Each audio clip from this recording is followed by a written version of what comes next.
Après avoir conduit 9 heures à travers une tempête de neige pour surprendre ma femme pour son anniversaire, je suis entré avec un gâteau et je l'ai entendu dire à sa sœur: Mon Dieu, j'espère qu'il a un accident.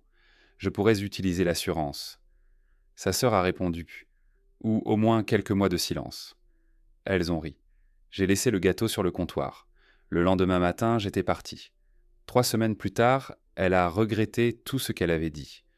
Donc moi, un homme de 33 ans, et ma femme, Abigail, 31 ans, sommes sans mariés depuis 7 ans.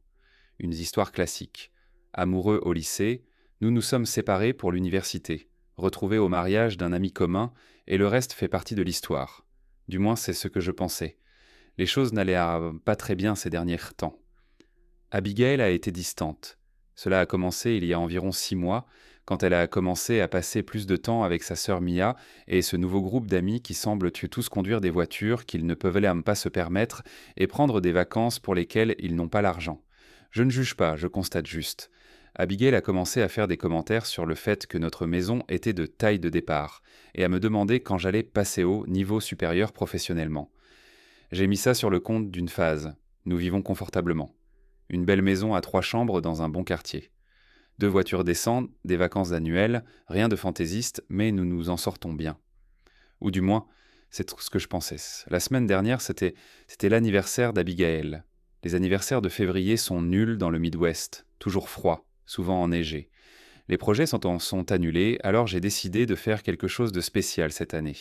Son anniversaire tombait un mardi, mais elle avait mentionné vouloir rendre visite à sa sœur ce week-end, car elles avaient prévu d'aller dans un spa le samedi.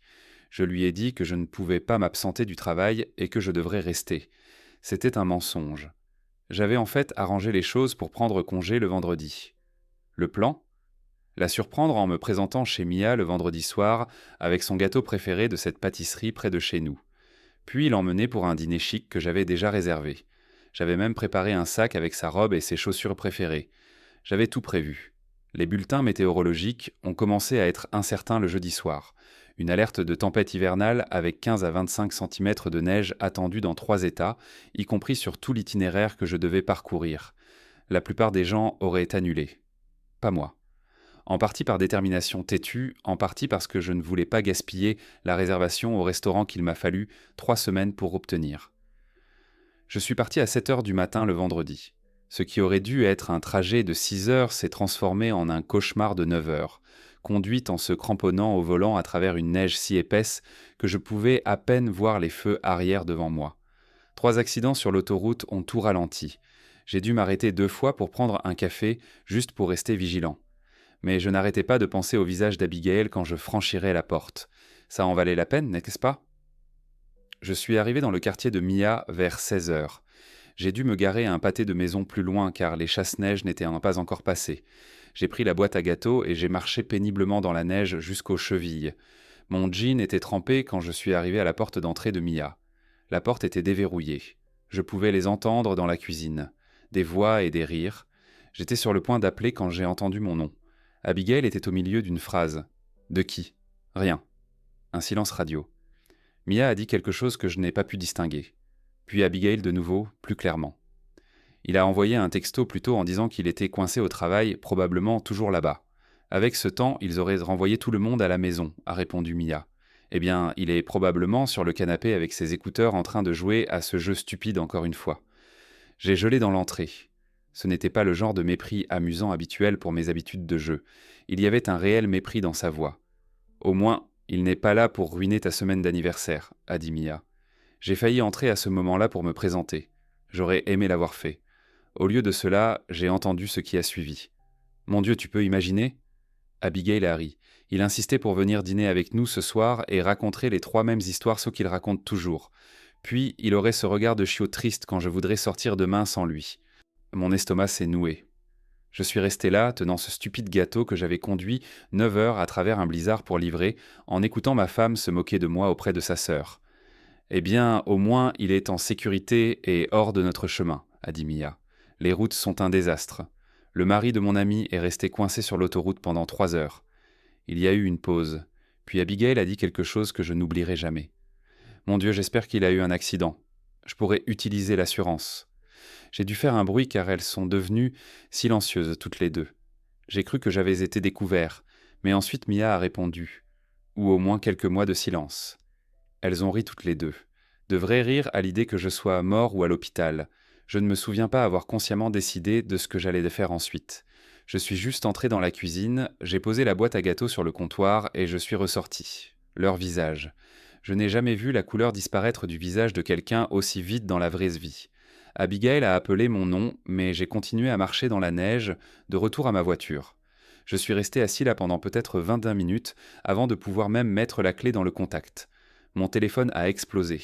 17 appels manqués au moment où j'ai vérifié. 38 messages textes. Je n'en ai lu aucun. J'ai conduit jusqu'au motel le plus proche. Il m'a coûté 80 $ pour une chambre qui sentait la cigarette et le désespoir. J'ai éteint mon téléphone et j'ai regardé le plafond jusqu'au lever du soleil. Quand j'ai rallumé mon téléphone, il y avait 63 textos et 29 appels manqués. Je ne les ai pas lus. J'ai juste envoyé un texto à mon ami Théodore. Quelque chose s'est passé avec Abigail. J'ai besoin d'un endroit pour m'installer pour quelques jours. Théo, le MVP qu'il est, a simplement répondu. La porte est déverrouillée, il y a de la bière dans le frigo. J'ai conduit les 9 heures de retour à la maison.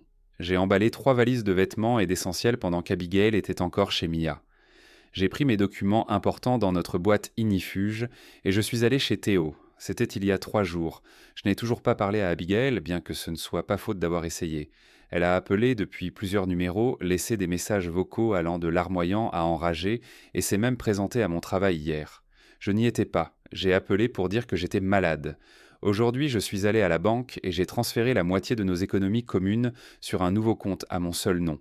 J'ai gelé nos cartes de crédit communes. J'ai changé tous mes mots de passe et j'ai dit à mon patron que j'avais besoin de travailler à distance pendant une semaine en raison d'une urgence familiale. Tout cela est très méthodique, ce qui est étrange car à l'intérieur, je me sens comme en chute libre. Le truc, c'est que je n'arrête pas de rejouer ces mots. J'espère qu'il a un accident. Je pourrais utiliser l'assurance. Qui dit ça à propos de quelqu'un qu'on est censé aimer? Qui rit à l'idée que son conjoint soit réduit au silence pendant des mois? Pire encore, c'est de réaliser que ce n'est probablement pas la première fois qu'elle a dit quelque chose comme ça. Juste la première fois que je l'ai entendu. Nos amis ont commencé à me contacter. Apparemment, Abigail dit aux gens que nous avons eu un malentendu et que je réagis de manière excessive. Un classique de la manipulation mentale. Un ami commun a envoyé un texto disant « Quoi qu'il soit arrivé, je suis sûr que vous pouvez vous en sortir », sans même demander mon point de vue. Je n'ai dit à personne ce que j'ai entendu. Même Théo ne connaît pas toute l'histoire, bien qu'il n'ait pas insisté. Il garde juste le frigo plein et me laisse de l'espace. La nuit dernière, j'ai finalement lu certains des textos d'Abigail. Ils suivent un schéma prévisible. Confusion. Où es-tu allé? Pourquoi es-tu parti? Défensive. C'était juste une blague, tu n'étais pas censé entendre ça. Colère. Tu es puéril, réponds à ton foutu téléphone. Manipulation. Je suis inquiète pour toi, s'il te plaît, dis-moi que tu vas bien. Menace. Si tu ne me rappelles pas, j'appelle la police pour te signaler comme disparu. Auto-apitoiement, je n'arrive pas à croire que tu me fasses pan, que tu m'avais ça pendant mon week-end d'anniversaire. Pas une seule excuse sincère, pas une seule reconnaissance du fait que ce qu'elle a dit était pas grave. Après avoir lu cela, j'ai bloqué son numéro. Je ne suis pas prêt à lui parler. Peut-être que je ne le serai jamais. Aujourd'hui, j'ai rencontré un conseiller financier nommé Milton qu'un collègue m'a recommandé. J'ai passé 2 heures à examiner nos finances. J'ai découvert des choses intéressantes, comme le fait que Abigail a dépensé 1 700 $ par mois en achats en ligne au cours de la dernière année, ou qu'elle a ouvert une carte de crédit de magasin dont j'ignorais l'existence avec un solde de 3 000 $. Milton m'a aidé à élaborer un plan pour démêler nos finances aussi facilement que possible. Tout est légal, rien de louche, mais cela signifie que Abigail est sur le point de faire face à la réalité de ses habitudes de dépenses. Le compte commun que j'ai laissé intact a assez d'argent pour le remboursement du prêt immobilier et les services publics de ce mois-ci. Après ça, on verra. Je n'essaie pas de la laisser démunie. Je veux juste qu'elle comprenne qu'il y a des conséquences. Ce qui est fou, c'est que je me surprends encore à me demander si je réagis de manière excessive. Comme si c'était vraiment juste une blague, mais ensuite je me souviens de son ton, du naturel avec lequel elle souhaitait ma mort, des rires qui ont suivi. Et je sais que je ne réagis pas de manière excessive. Théo dit que je devrais lui parler, ne serait-ce que pour avoir une conclusion. Peut-être qu'il a raison, mais pour l'instant, je suis encore en train de digérer, d'essayer de comprendre qui est réellement cette personne que j'ai épousée. Demain marquera 4 jours de silence de ma part. La sœur d'Abiel, Mia, a essayé d'appeler aujourd'hui. Je n'ai pas répondu. Puis notre voisine Lydia a envoyé un texto disant « Abigail était chez nous en train de pleurer sur le pas de la porte parce que j'ai changé le code de la porte de garage. » Une partie de moi se sent mal, la plupart de moi ne se sent pas mal. Ce qui m'empêche de dormir la nuit, ce n'est même pas le commentaire sur l'assurance. C'est le rire, la facilité avec laquelle elles ont toutes les deux trouvé de l'humour à l'idée que je souffre. Qui fait ça? Et depuis combien de temps se sent-elle ainsi? Je me suis aussi demandé à propos de la police d'assurance vie que nous avons souscrite il y a 3 ans. Elle n'est pas énorme, 500 000 $, mais c'est assez pour que quelqu'un espère qu'il a un accident, je suppose. J'appelle la compagnie d'assurance demain pour voir si je peux changer le bénéficiaire. Je sais que ça devient long, mais tout écrire m'aide. Théo a un ami qui est avocat spécialisé en divorce. Je le rencontre pour un café demain. Je ne suis pas sûr que ce soit la voie que nous allons prendre, mais j'ai besoin de connaître mes options. Pour ceux qui se demandent ce que je vais faire ensuite, je ne sais pas encore. Une partie de moi veut juste disparaître complètement, changer de numéro, déménager dans un autre état, recommencer. Mais ça ressemble à une fuite. Une autre partie veut la confrontation. Veut voir son visage quand je lui répéterai ces mots. Veut qu'elle ressente 1/10 de la douleur que je ressens.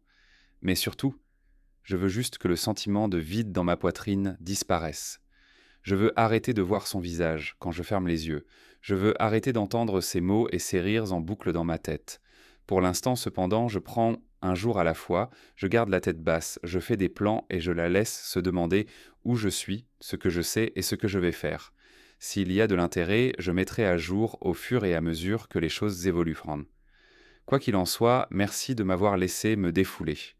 Parfois, Internet est le seul endroit où des étrangers écoutent sans essayer de tout arranger. Toujours debout, toujours en vie.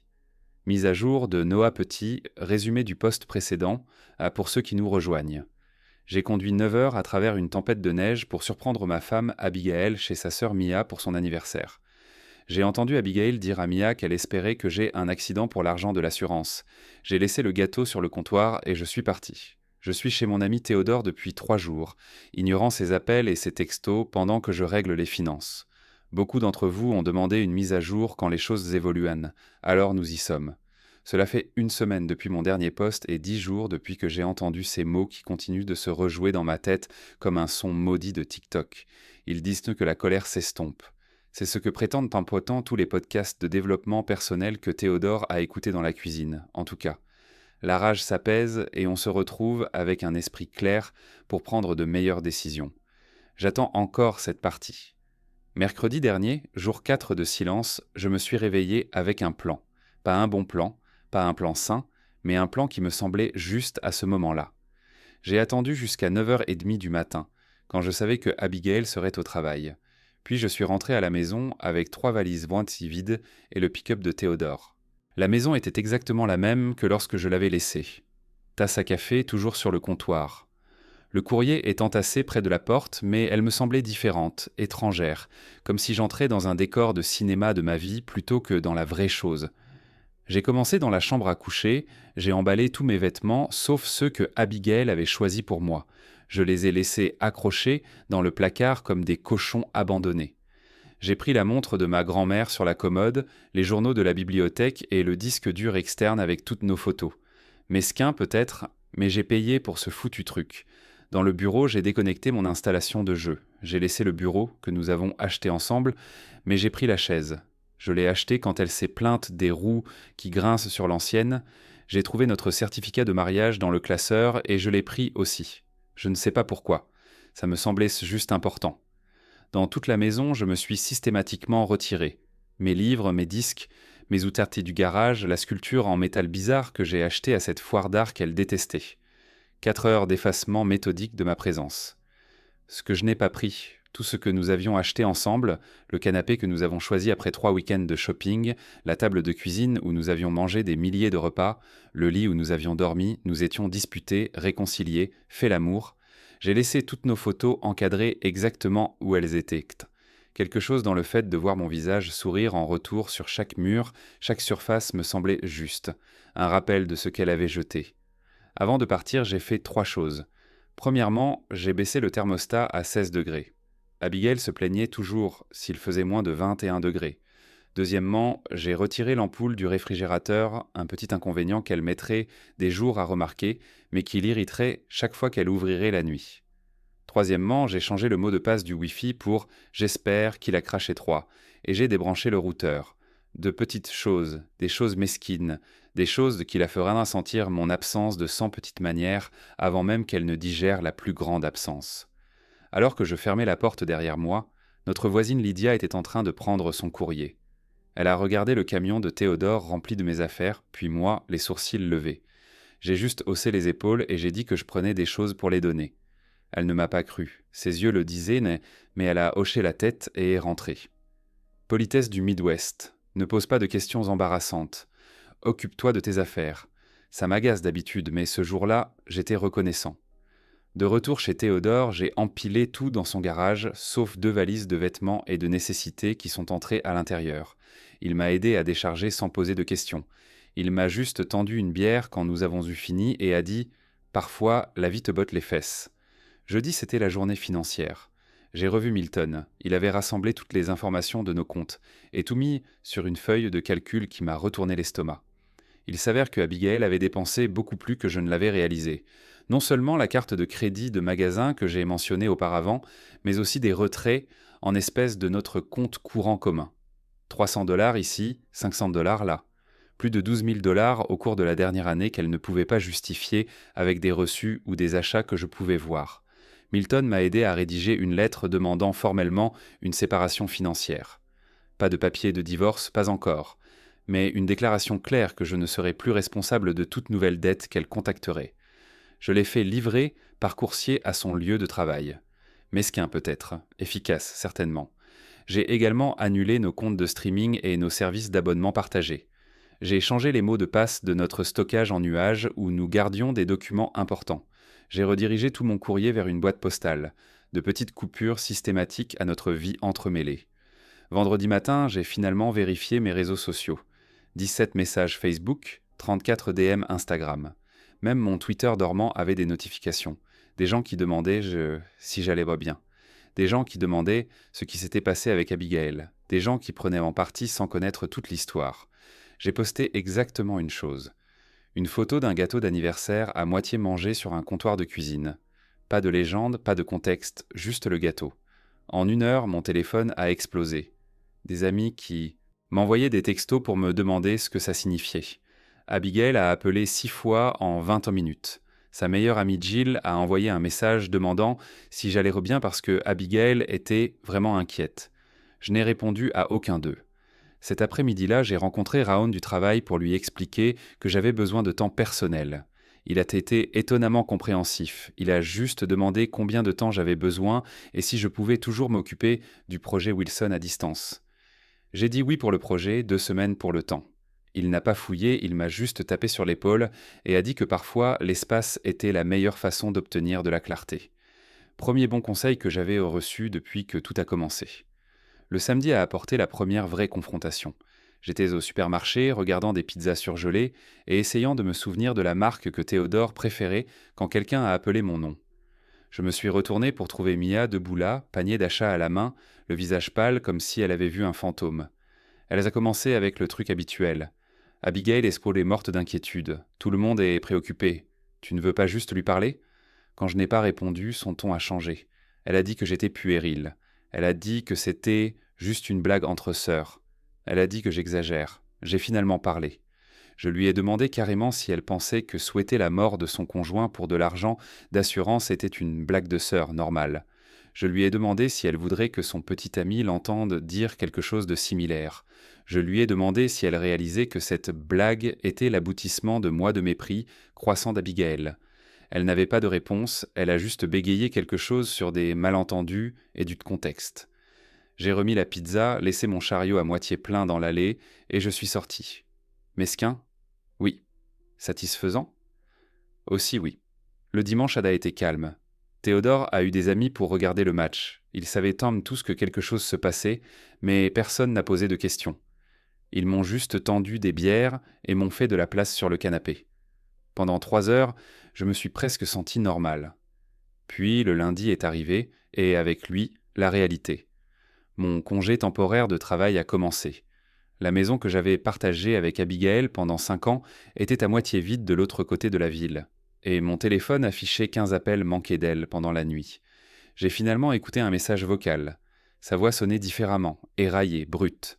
Elle a dit qu'elle n'avait pas dormi. Elle a dit que la maison se sentait mal sans moi. Elle a dit qu'elle avait remarqué que de plus en plus de mes affaires manquaient, et ça l'a effrayée. Elle a demandé si je revenais un jour ou si je fantôme notre mariage entier. Quelque chose dans sa terminologie, traitant notre relation comme un match Tinder dont on peut juste disparaître, a endurci quelque chose en moi. J'ai envoyé un texto à Théodore pour lui dire que j'allais me faire un tour et je me suis retrouvé garé devant notre maison, ma maison, la maison d'Abigail, pendant près d'1 heure. Sa voiture n'était pas là, la lumière du porche était allumée même s'il faisait jour, comme si elle avait oublié de l'éteindre. La poubelle de recyclage sur le trottoir débordait de bouteilles de vin. Je ne suis pas entré, je suis juste resté assis là, me demandant combien de remboursements de prêts immobiliers il me restait, me demandant si je devais la vendre et partager les bénéfices ou essayer de la racheter, me demandant comment nous étions passés de pour toujours à la comptabilité médico-légale en 10 jours. Le mardi a apporté une autre surprise financière, une notification de notre compagnie de cartes de crédit concernant une activité inhabituelle. Abigail avait fait du shopping pour plus de 2 000 $ dans des grands magasins et des boutiques. Thérapie par le shopping ou sabotage financier délibéré? Dans tous les cas, j'ai appelé et signalé la carte comme volée. J'en ai fait envoyer une nouvelle à ma boîte postale. Un autre pont brûlé, cette nuit-là, j'ai finalement posté quelque chose de plus substantiel en ligne. Pas sur Abigail spécifiquement, mais un simple statut. Parfois, la chose la plus difficile et la bonne chose sont les mêmes. Assez vague pour signifier n'importe quoi. Assez spécifique pour ceux qui sont au courant. Abigail le verrait. Ses amis le verraient. Le récit passait de Noah fait une crise de nerfs à quelque chose de grave s'est passé. Le mercredi a marqué 2 semaines depuis que j'ai entendu ces mots dans la cuisine de Mia. 2 semaines de silence de ma part. 2 semaines de tentatives de plus en plus désespérées de me contacter de la part d'Abigail. J'ai rencontré un avocat, recommandé par Théodore. Un homme sympa nommé Milton. Oui, le même nom que mon conseiller financier, ce qui est vite devenu confus. Il a exposé mes options. Un divorce serait simple puisque nous n'avons pas d'enfants, mais la maison et les finances seraient pas toujours compliquées. Il a suggéré une séparation formelle d'abord pour nous donner à tous les deux le temps de démêler les choses correctement. J'ai accepté et il a rédigé les documents sur le champ. Il a dit qu'il pouvait les faire livrer dès le vendredi. La balle était lancée maintenant, elle prenait de la vitesse avec chaque jour de silence. Le jeudi a été le moment où les choses ont dégénéré. Je travaillais à distance depuis la table de la salle à manger de Théodore quand la sonnette a retenti. Théodore a répondu, puis est revenu avec un air mal à l'aise. « Abigail essaie dehors, a-t-il dit. En train de pleurer, elle demande à me voir. » Je suis resté là, figé, le café à mi-chemin de mes lèvres, pendant que Théodore demandait maladroitement s'il devait la renvoyer ou la laisser entrer. Aucune des options ne me semblait juste. Je n'étais pas prêt à la voir. Je n'étais pas prêt à entendre les excuses qu'elle avait préparées. Mais la renvoyer me semblait lui donner des munitions, une preuve que j'étais déraisonnable. Alors j'ai hoché la tête et Théodore l'a laissé entrer. Elle avait l'air terrible. Les cheveux non lavés, les yeux rouges, portant ce qui ressemblait au même pull depuis des jours. Elle se tenait dans l'embrasure de la porte, me fixant comme si elle n'arrivait pas à croire que j'étais réel. Je ne me suis pas levé, je ne lui ai pas offert de siège, j'ai juste attendu. Elle a parlé la première, demandant si je la faisais vraiment servir avec des papiers de séparation.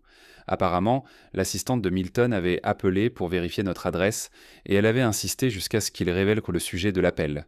Tant pis pour l'élément de surprise. J'ai dit oui.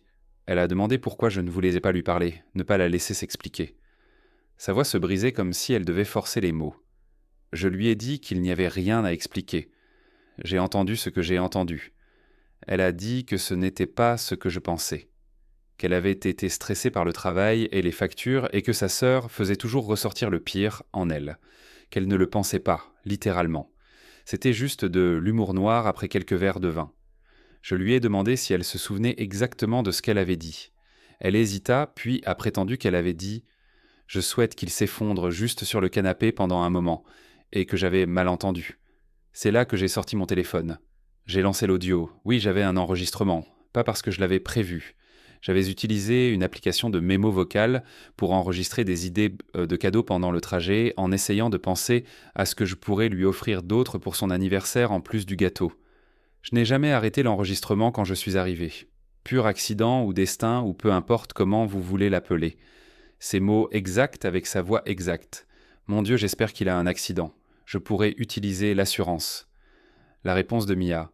Ou au moins quelques mois de silence. Le rire qui a suivi. La couleur a drainé le visage d'Abigail alors qu'elle s'entendait. Elle a essayé de prendre mon téléphone. Je l'ai éloigné. Elle a recommencé à pleurer plus fort, disant que c'était sorti de son contexte. Elle ne le pensait pas. Elle ne m'aurait jamais fait de mal. Je lui ai juste posé une question. M'aurais-tu parlé de cette conversation si je ne l'avais pas entendue moi-même ? Son silence a été une réponse suffisante. Théodore s'était éclipsé quand elle s'était arrivée, mais il est revenu dans la pièce, suggérant maladroitement qu'il devrait peut-être continuer cette conversation une autre fois, quand les émotions ne seraient pas si fortes. Abigail l'a ignoré, se concentrant entièrement sur moi. Elle a commencé à énumérer toutes les choses qu'elle avait comprises au cours des 2 dernières semaines. À quel point elle dépendait de moi, à quel point la maison se sentait vide sans moi, à quel point elle ne pouvait pas dormir seule dans notre lit. À quel point elle n'avait jamais voulu me faire de mal, et passerait le reste de sa vie à se racheter si je rentrais juste à la maison. C'était la performance d'une vie. Des larmes, des mains tremblantes, la voix se brisant au bon moment. Il y a 2 semaines, j'aurais peut-être été ému, j'aurais peut-être cru, mais quelque chose avait changé en moi. J'avais passé 14 jours à penser non seulement à ce qu'elle avait dit, mais pourquoi elle l'avait dit. Le mépris qui devait s'être accumulé, la cruauté désinvolte. La personne qui pouvait rire à l'idée que je sois mort n'était pas la personne que je pensais avoir épousée. Alors je lui ai dit la vérité. Je ne savais pas si je pourrais jamais lui faire confiance à nouveau. Les papiers de séparation n'étaient pas pour la punir. Ils étaient là pour me protéger pendant que je cherchais s'il restait quelque chose à sauver. Elle ne l'a pas bien pris. Elle a commencé à dire que je jetais 7 ans à la poubelle pour un stupide commentaire, que tout le monde dit des choses qu'il ne pense pas quand il se défoule, que j'étais cruel en disparaissant et en l'ignorant. Je suis juste resté assis, la laissant déverser ses mots sans qu'ils ne pénètrent. Quand elle a finalement manqué de souffle, je lui ai dit que les papiers de séparation seraient livrés demain et qu'elle devrait les lire attentivement avant de décider des prochaines étapes. Elle en était partie en sanglotant, le mascara dégoulinant sur son visage. Théodore s'est revenu avec 2 bières et a dit que c'était la chose la plus inconfortable qu'il ait vue depuis le divorce de ses parents. De l'humour noir, mais j'ai apprécié la tentative. Cette nuit-là, je n'ai pas pu dormir. Je n'arrêtais pas de rejouer son visage quand elle a entendu l'enregistrement. Le choc, la panique, mais j'ai maintenant remarqué, pas de remords sincères, juste la peur des conséquences. Le vendredi matin, les papiers ont été livrés, comme promis. Le vendredi après-midi, la sœur d'Abigail publiait des statuts vagues sur les réseaux sociaux, sur les hommes qui réagissent de manière excessive et détruisent les mariages pour des malentendus. C'est drôle comme la famille t'y fait bloc même quand ils savent qui a tort. Mais quelque chose d'inattendu est également arrivé. La meilleure amie d'Abigail, Jill, a envoyé un simple texto disant qu'elle avait entendu toute l'histoire maintenant, y compris ce que Abigail avait réellement dit, et elle était désolée que je vive ça. Elle a dit qu'elle connaissait Abigail depuis l'université et qu'elle l'avait vue faire des remarques tout aussi blessantes sur d'autres personnes. Elle a dit qu'elle avait essayé de parler à Abigail de cela auparavant, mais qu'elle s'était fait rembarrer. C'était le premier message de quelqu'un dans le cercle d'Abigail qui reconnaissait la légitimité de ma douleur au lieu d'essayer de la minimiser. Je n'ai pas répondu, mais ça m'a marqué. Peut-être que le commentaire d'Abigail n'était pas un faux pas momentané, mais un aperçu de son vrai caractère. Peut-être que j'avais manqué ou ignoré des signaux d'alarme pendant des années. Le week-end est passé tranquillement. Théodore avait un rendez-vous, alors j'ai eu la maison pour moi. J'ai commandé une pizza, regardé une série de science-fiction qu'Abigail avait toujours refusé de regarder avec moi, et j'ai essayé de ne pas penser au fait que dans une autre vie, une autre ligne temporelle, je serais à la maison avec ma femme en train de célébrer notre tradition mensuelle de soirée pizza et film. Le dimanche soir, Abigail a envoyé un texto avec seulement 2 mots. En question, je suis désolé. Les premières excuses sincères en 17 jours. Pas d'excuses ajoutées, pas de demande de parler, juste ces 2 mots. Je n'ai pas répondu, mais j'y ai pensé plus longtemps que j'aurais dû. Le lundi matin, 18e jour de cette nouvelle réalité, je me suis réveillé pour trouver Abigail assise dans sa voiture devant la maison de Théodore, juste assise là à regarder la porte. Théodore l'a repérée le premier et l'a montré du doigt par la fenêtre de la cuisine. Je l'ai appelée, j'ai demandé ce qu'elle faisait. Elle a dit qu'elle avait juste besoin de me voir pour savoir si j'allais vraiment bien. Elle a dit qu'elle n'apprécierait pas de la maison ou ne ferait pas de scène, qu'elle avait juste besoin d'une confirmation visuelle. C'était à la fois inquiétant et étrangement touchant. Je lui ai dit de rentrer chez elle, que ça ne nous aidait aucun de nous. Elle a demandé si j'avais lu son message. J'ai dit oui. Elle a demandé si je croyais c'est qu'elle était désolée. J'ai dit que je ne savais pas. Puis elle a posé la question que je redoutais. Est-ce que tu vas demander le divorce ? Je lui ai dit la vérité. Je n'avais pas encore décidé. Elle avait resté dans sa voiture pendant 1 heure de plus avant de finalement partir. Théodore a suggéré de changer les serrures de ma maison au cas où. J'ai accepté et nous avons passé l'après-midi à installer de nouveaux peines dormants. Une autre petite coupure de nos vies connectées. Aujourd'hui, cela fait 3 semaines depuis cette nuit chez Mia. 3 semaines de silence, principalement, de séparation et de tri des décombres de ce que je pensais être un mariage solide. Je ne dors pas très bien. Les choses stupides me manquent. La façon dont Abigail achetait toujours le bon café, même s'il était plus cher. Comment elle chantait faux sous la douche tous les matins. Sa collection ridicule de chaussettes duveteuses qui finissaient toujours de mon côté du lit. Mais je ne manque pas le mépris croissant que je réalise maintenant s'était accumulé pendant des mois. Je ne manque pas de marcher sur des œufs autour de ses humeurs. Je ne manque pas les petites remarques blessantes que j'avais balayées d'un revers de main comme juste son sens de l'humour. Les papiers de séparation ont été signés et déposés. L'avocat dit que nous sommes officiellement dans une période de séparation légale. 6 mois où nous sommes toujours techniquement mariés, mais vivons séparément avec des finances formellement séparées. À la fin de ces 6 mois, nous nous réconcilions ou nous procédons au divorce. Il y a 3 semaines, je n'aurais pas hésité à dire que la réconciliation était impossible. Maintenant, je suis moins certain. Non pas parce que je lui ai pardonné, mais parce que démêler un mariage de 7 ans est compliqué. Les maisons et les comptes bancaires et les familles et les amis sont tous entremêlés d'une manière que je commence seulement à comprendre. Alors que j'écris ceci, mon téléphone s'allume avec une notification. Un autre message d'Abigail. Pouvons-nous nous rencontrer ? Un lieu neutre juste pour parler, s'il te plaît. Je ne sais pas ce que je vais dire. Une partie de moi veut l'écouter. Une partie de moi pense que ça ne fait que prolonger l'inévitable.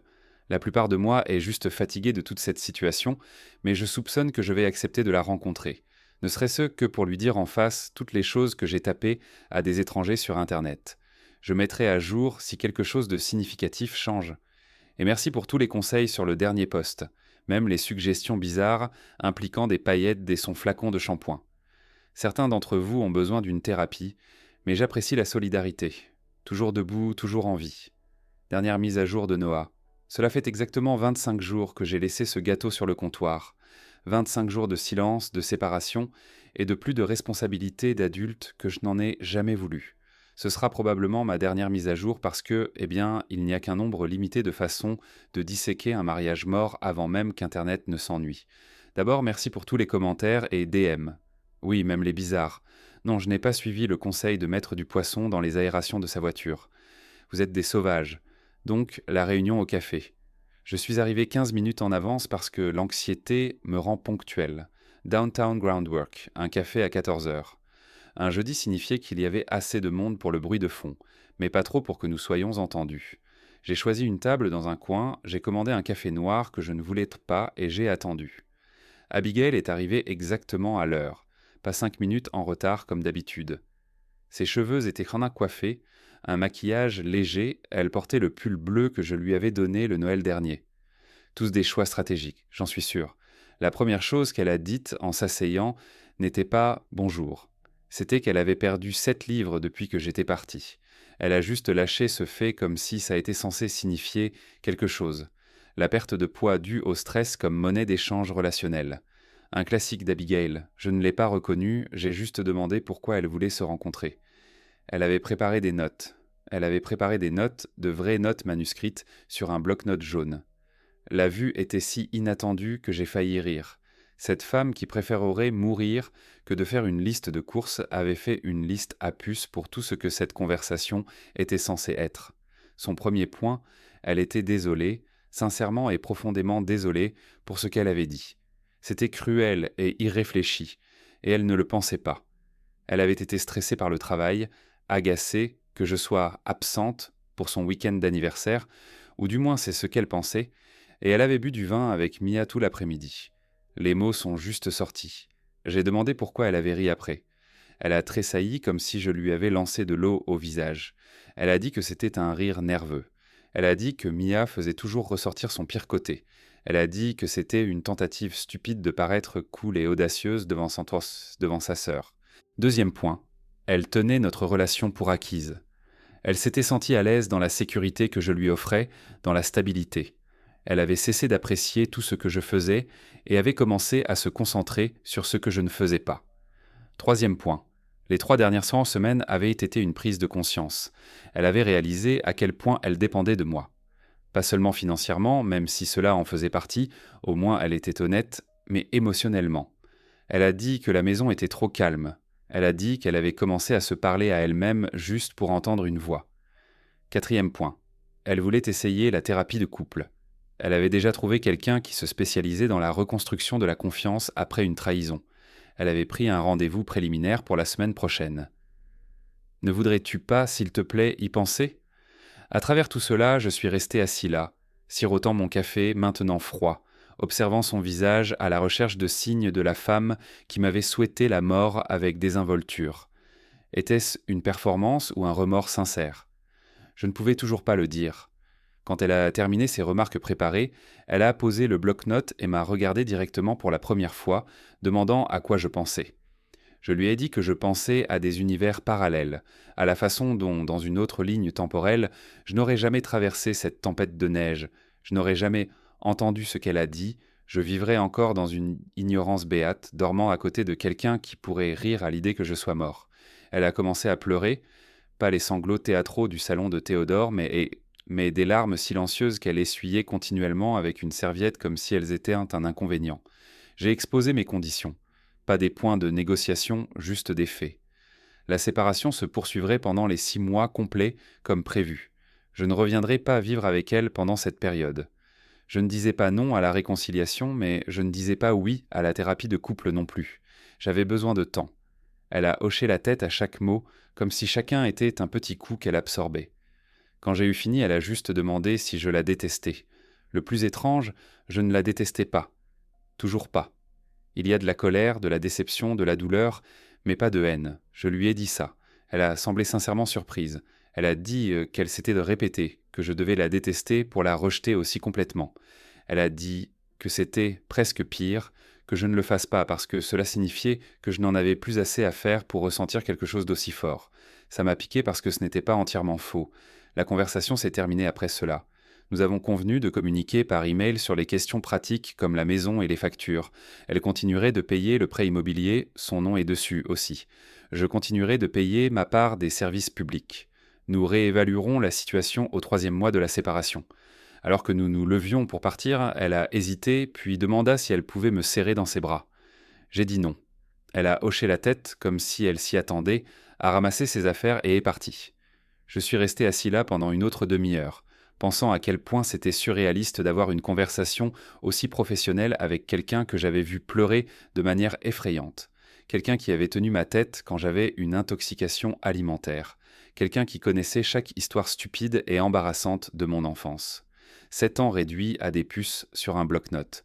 La stratégie du silence continue. La vie a continué son nouveau schéma étrange. J'ai prolongé mon arrangement de travail à distance jusqu'à la fin du mois. La chambre d'amis de Théodore est devenue moins temporaire lorsque j'ai acheté un surmatelas décent et accroché quelques photos. J'ai établi des routines. Courses matinales, travail, gym 3 fois par semaine, préparation du dîner avec Théodore lorsque nos horaires coïncident. La stratégie du silence a continué à porter des fruits inattendus. Avec un contact limité de ma part, Abigail semblait faire une véritable introspection. Sa sœur Mia m'a envoyé un message étonnamment humble 1 semaine après la rencontre au café. Elle a dit qu'elle avait été une mauvaise influence sur Abigail pendant des années, l'encourageant à être brutalement honnête, lire, méchante, comme une forme tordue de lien fraternel. Elle a dit qu'elle était dégoûtée d'elle-même d'avoir ri ce jour-là. Elle n'a pas demandé pardon, elle voulait juste que je sache qu'elle reconnaissait son rôle dans la situation. Je n'ai pas répondu, mais j'ai pris des captures d'écran, pas pour en tirer profit, juste pour me rappeler que je n'étais pas fou de me sentir trahi. Pendant ce temps, la pression financière devenait plus forte que ce que j'avais anticipé. L'amie d'Abigail, Jill, m'a contacté à nouveau. Elle a dit que Abigail avait du mal à maintenir son style de vie avec juste son salaire. Elle a dû annuler son abonnement mensuel au spa. Elle cherchait un colocataire pour l'aider avec le prêt immobilier, mais ne voulait pas vraiment faire emménager quelqu'un parce qu'elle espérait toujours que tu reviennes à la maison. J'ai noté la tactique de manipulation, utilisant une amie pour me faire sentir coupable, mais je n'ai pas mordu à l'hameçon. J'ai remercié Jill pour la mise à jour et j'ai dit que Abigail était la bienvenue pour contacter mon avocat si elle voulait discuter d'arrangements financiers. Vers le 30e jour, quelque chose a changé dans l'approche d'Abigail. Ses emails sont devenus moins émotionnels, plus pratiques. Elle a commencé à vendre certains de ses vêtements et sacs plus chers sur des applications de revente. Elle s'est débarrassée de sa deuxième voiture, le cabriolet peu pratique sur lequel elle avait insisté l'été dernier. Elle a même mentionné dans un email qu'elle envisageait de suivre des cours pour augmenter son potentiel de revenus. C'était comme regarder quelqu'un grandir au ralenti. Étrangement, je me sentais fier d'elle, même si je restais déterminé à ne pas la sauver. Le 35e jour a apporté une tournure inattendue. J'ai vérifié le courrier à ma boîte postale et j'ai trouvé une enveloppe épaisse d'Abigail. À l'intérieur se trouvait une lettre manuscrite, 10 pages recto-verso et une clé USB. La lettre était essentiellement une chronologie de notre relation de son point de vue. Chaque moment important, bon et mauvais. La demande en mariage au bord du lac, notre première grande dispute à propos de ses dépenses, la fausse couche, la 3e année dont nous n'avons jamais vraiment parlé correctement, le changement progressif dans la façon dont elle me voyait, passant de partenaire à pourvoyeur à obstacle. C'était brutalement honnête d'une manière que nos conversations réelles n'avaient jamais été. Elle a admis avoir du ressentiment envers mon contentement de notre vie alors qu'elle voulait toujours plus. Elle a admis comparer défavorablement notre style de vie à celui de ses amis, même si elle savait qu'ils étaient submergés par la dette pour maintenir les apparences. Elle a admis avoir flirté avec son collègue Jason l'année dernière, même si elle a juré que rien de physique ne s'était passé. La clé USB contenait des fichiers audio, des enregistrements de ses séances de thérapie avec la permission de sa thérapeute, apparemment. Je n'en ai écouté qu'un seul. Je ne pouvais pas en supporter davantage. Entendre son mariage disséqué par une étrangère, entendre la confusion sincère dans sa voix lorsqu'elle a essayé d'expliquer pourquoi elle avait dit ce qu'elle avait dit à propos de l'argent de l'assurance. C'était trop intime, trop brut. J'ai supprimé les fichiers et mis la lettre dans ma boîte à documents. Je ne suis pas sûr de la relire un jour, mais ça me semblait mal de la jeter. Le 40e jour a apporté une autre évolution. J'ai croisé notre voisine Lydia à la quincaillerie. Elle a mentionné que Abigail organisait une sorte de rassemblement hebdomadaire à la maison. Pas des fêtes, des réunions. Elle a dit qu'il y avait toujours 6 ou 7 voitures devant la maison le mercredi soir. La curiosité a pris le dessus. Ce mercredi-là, je me suis garé dans le coin et j'ai regardé. 7 femmes sont arrivées entre 18h et 18h30, toutes autour de l'âge d'Abigail. J'en ai reconnu certaines comme ses amies, d'autres étaient en des inconnus. Je ne me suis pas approché. Ce serait bizarre. Mais j'ai envoyé un texto à Jill après pour lui demander avec désinvolture ce que Abigail faisait ces jours-ci. Elle a dit que Abigail avait commencé un groupe d'entraide pour les femmes, axé sur l'éducation financière et la rupture des schémas relationnels toxiques. Ce n'était pas ce à quoi je m'attendais. Vers le 45e jour, la dynamique des réseaux sociaux a changé de façon spectaculaire. Mia, qui était restée remarquablement silencieuse sur notre situation en ligne, a posté un long statut sur le soutien de ma sœur à travers son éveil et l'aide à reconnaître les schémas destructeurs. Elle a tagué Abigail qui a répondu par un simple « Je t'aime, mais c'est mon voyage à partager quand je serai prête ». Cela a attiré l'attention de nos amis communs. Soudain, les gens qui m'avaient donné de l'espace ont commencé à me contacter, demandant ce qui se passait. La machine à rumeurs s'est emballée. Quelqu'un a entendu dire que Abigail était en cure de désintoxication. Elle ne l'était pas. Quelqu'un d'autre a entendu dire que j'avais vidé nos comptes et que je l'avais laissé démuni. Également faux. Un autre encore a affirmé que nous avions des problèmes depuis des années et que la séparation était mutuelle. En partie vrai, je suppose. J'ai maintenu mon silence. Je les ai laissés se demander. Un aperçu de l'avenir. Le 50e jour a marqué un moment significatif. Pour la première fois depuis que j'étais parti, je suis retourné à la maison pendant qu'Abigail était là. J'avais besoin de prendre mon équipement d'hiver dans le garage. Le printemps du Minnesota est un mensonge, et nous avons eu 6 pouces de neige pendant la nuit. Je lui ai envoyé un texto d'abord pour m'assurer que ça allait. Elle a répondu immédiatement, disant « Bien sûr, je serai à la maison toute la journée à travailler sur un projet ». Entrer dans l'allée m'a semblé surréaliste. La pelouse avait besoin d'être tondue. Les parterres de fleurs n'étaient là pas entretenus. De petits signes de mon absence. Abigail m'a rencontré à la porte, mais n'est pas restée près de moi. Elle a juste dit de prendre le temps dont j'avais besoin, puis s'est retirée dans la cuisine où elle semblait peindre quelque chose. La maison était différente. Elle sentait aussi différemment. Moins comme ma lessive, plus comme le diffuseur d'huiles essentielles qu'elle avait toujours voulu utiliser mais que je trouvais trop fort. Des photos avaient été arrangées, quelques meubles déplacés. Pas de façon drastique, mais assez pour le remarquer.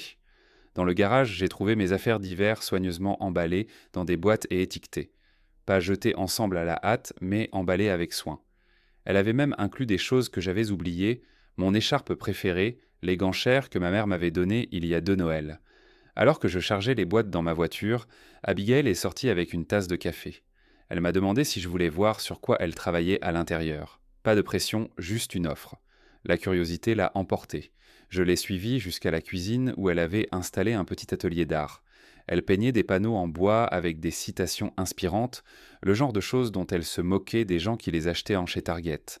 Elle semblait en fait embarrassée alors qu'elle expliquait que c'était thérapeutique et qu'elle en avait vendu quelques-uns sur un marché de producteurs local.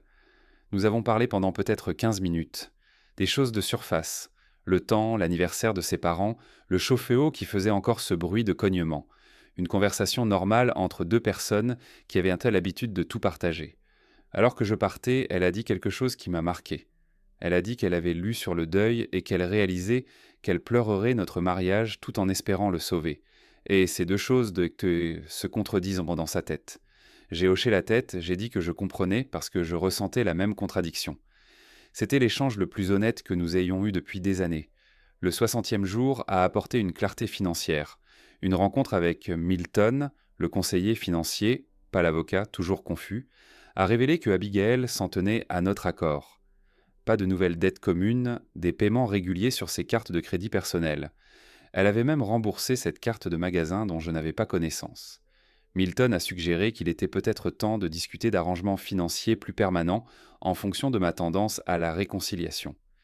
J'ai réalisé que je n'avais pas activement pensé à ce choix depuis des semaines.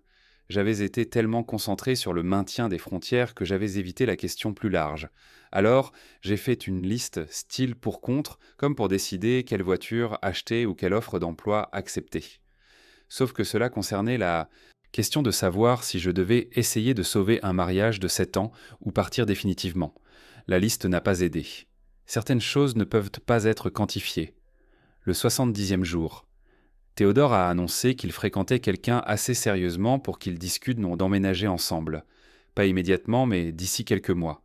Il m'a assuré que je pouvais rester aussi longtemps que j'en avais besoin, mais le sous-texte était clair. Il était temps de trouver un arrangement plus permanent. Ce week-end-là, j'ai visité 3 appartements, j'ai signé un bail de 6 mois pour le deuxième. Un appartement avec une chambre, un emplacement en centre-ville où l'on peut marcher, une cuisine décente, un nouveau départ. J'ai dit à Abigail par email. Elle a répondu par une seule ligne.